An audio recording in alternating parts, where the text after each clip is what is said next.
It's a familiar story in many parts of the world. Overwhelmed by child-rearing, a full-time job on top of domestic chores, and many women end up so exhausted that they feel compelled to opt out of the labour market to ease the load. It's a trend which is particularly acute in many parts of Asia. Take the case of Japan. In that country, the number of women in the workforce is particularly low, especially when compared to similar countries outside the region.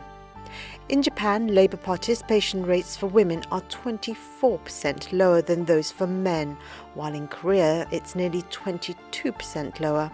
In other parts of the region, the figure is lower still.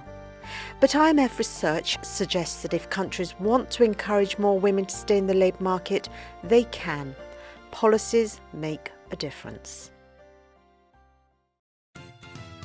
How do we know this? Because the countries with the most generous child-rearing policies have some of the highest rates of working women.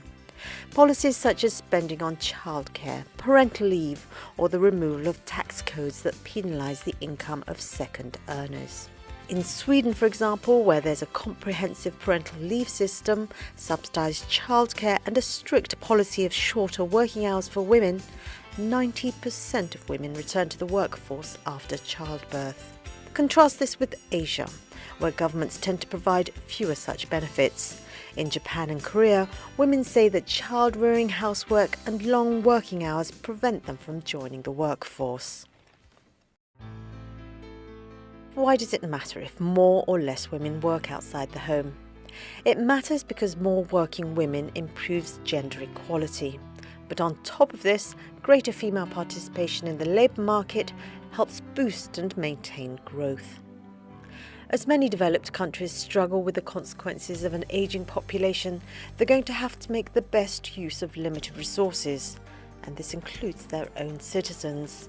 IMF research suggests that if Japan, for example, were to raise the number of women in the workforce to a level similar to those found in other G7 countries, excluding outlier Italy, it could raise per capita GDP by approximately 5%.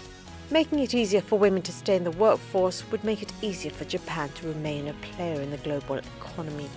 Making it easier for Asia's women to stay in the workforce is not only good for them and good for growth, but it also makes good common sense.